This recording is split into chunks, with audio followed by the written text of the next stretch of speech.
చాలా దారుణంగా ప్రవర్తించారమ్మా ఇదివరకి.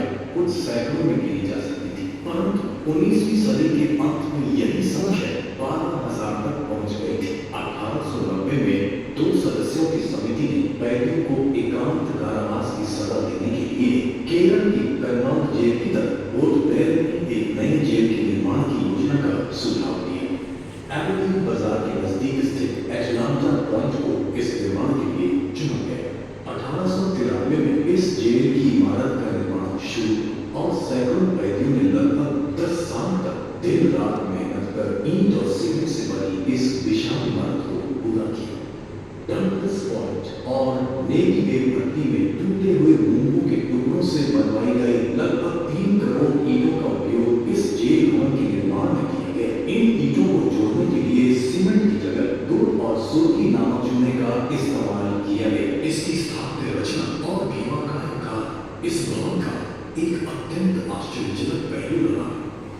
मध्यवर्ती मीनार से स्पर्शिकाओं जैसी फैलती हुई 7 भुजाओं वाला यह भवन ऑक्टोपस की तरह पहाड़ी की सभी दिशाओं में विस्तृत होता गया।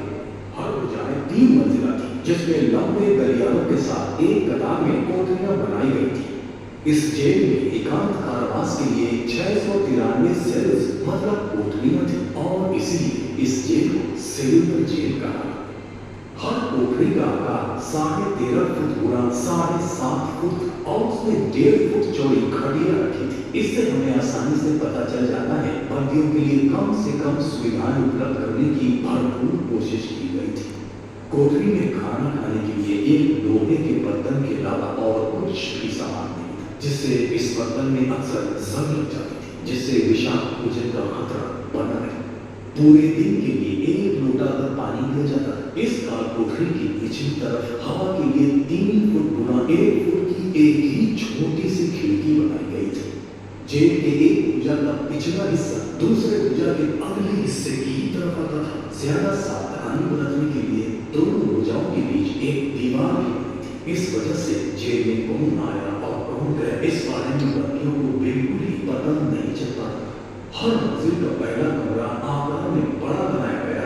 यह कमरा गार्डरूम का कार्य करता था, जबकि एक और संतुलित मध्यवर्ती वॉच टावर पर तैनात रहता था। गिरफ्तार किए गए जिन भारतीय क्रांतिकारियों को सेलुलर जेल भेजा जाता था, वे क्रांतिकारी अंग्रेजों के क्रूर अत्याचारों को सहने के लिए अपने आप को तैयार कर लेते थे। कुख्यात जेलर जेल बेरी के अनुसार सेलुलर जेल की 6 महीनों का अनिवार्य एकांत कारावास खूंखार शेरों को भी मामूली सी पालतू बिल्लियों जैसा व्यवहार करने के लिए बाध्य कर देता था।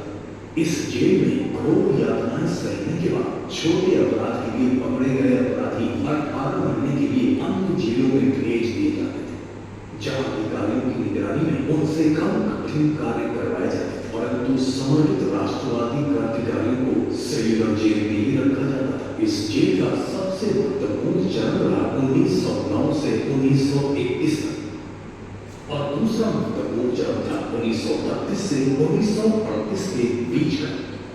अलीपुर षड्यंत्र मामला, नासिक षड्यंत्र मामला, प्रथम नागौर षड्यंत्र, चिटगांव आत्मनिर्भर मामला, आंध्र प्रांतीय साजिश मामला, बनारस षड्यंत्र मामला, गुलाबी का रणपा विद्रोह और मलाबार का मोगरा विद्रोह आदि जैसे अंग्रेजी सरकार विरोधी विभिन्न मामलों में अहम भूमिका निभाने वाले भारत भर के क्रांतिकारियों को यहाँ निर्वासित कर दिया गया था।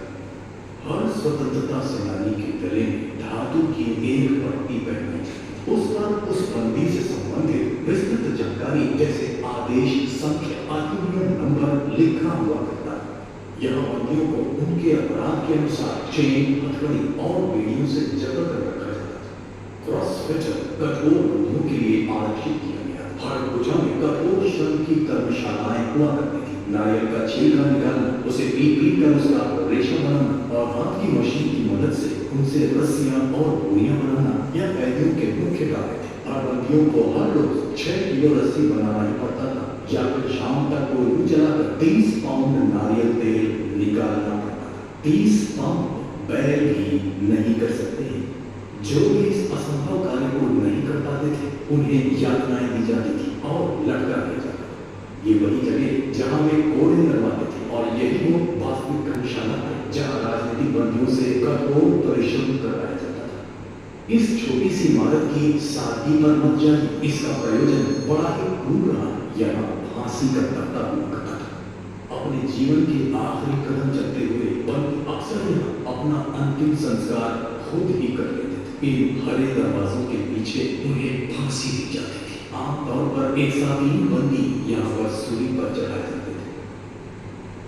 जैसे ही Oh my God.